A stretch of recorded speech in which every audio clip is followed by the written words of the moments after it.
Of a nation, a race won by a succession of great horses. Around the home turn, and it's our Waverley Star the leader, but Bone Crusher responds. Bone Crusher's race to the front now from our Waverley Star, then Drought and the Phillips. Bone Crusher and Nick in front. Our Waverley Star's coming again on the inside. Our Waverley Star getting to Bone Crusher.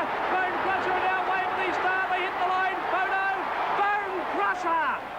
There have been clear-cut favourites like triple winner Kingston Town, who helped Sydney maestro TJ Smith amass 7 Cox Plate victories.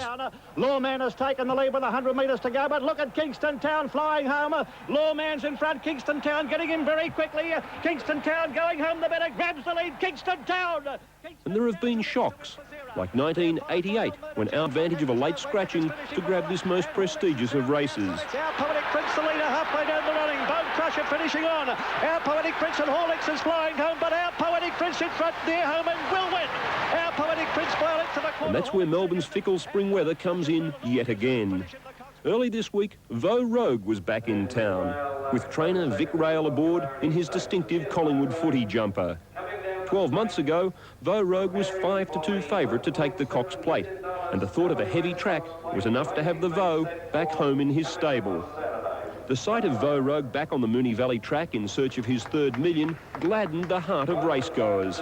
His recent disappointing form, though, a hiccup, according to Vic Rail. Well, I certainly hope so. If we didn't think we could win it, couldn't win it, we wouldn't be in it, so. Tuesday is traditionally Breakfast with the Stars Day, and this week it provided one of the finest galaxies of equine luminaries ever to grace the track.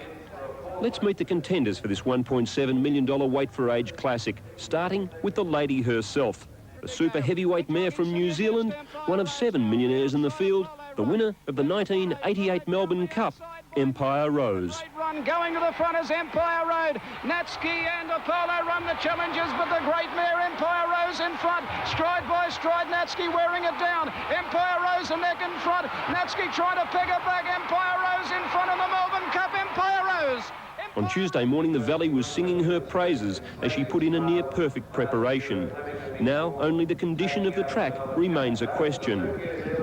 5-year-old Al Westminster was thrashed by Empire Rose on Tuesday, but trainer Nairi Fraser is not concerned. The 88 Victorian Derby winner Kings High, and the New Zealander has all the credentials to go one better this year.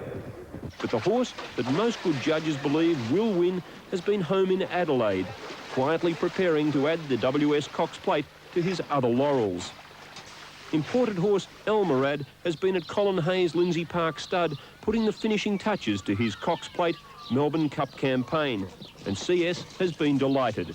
Well, I'm very happy with him. He's come through all his final trial very well, and he's done particularly well in himself, and he's full of vitality, and so I'm hoping for the best. The makeup of the final 14 in the Cox Plate can always be relied on to provide controversy. This year, the drama centred on the decision to name Caulfield Cup winner Cole Diesel first emergency. But then again, the race has always enjoyed that added spice, that championship quality. It's been a race for champs and won by champs, and in 1989, it will be the same all over again. But the mighty Red Anchor's coming away to win the Cox Plate. Scores by a length from Street Cafe. Very much indeed, Ray Warren, and welcome to viewers to Wide World of Sports, looking for the big race of the day here.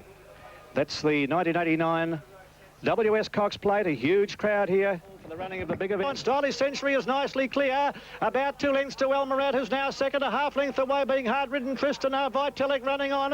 Our Westminster is back behind them, well back as the Phantom as they make the home turn. Stylish Century in front with 200 metres left to go. Here comes Elmerad down the outside. Wider on the track, Our Westminster. Stylish Century being tackled by Elmerad, who's coming at it. Stylish Century on the inside and Elmerad on the outside. Stylish Century and Elmerad by a long head in the Cox Plate. 4 lengths away, then maybe Empire Rose or Our Westminster, not much between them.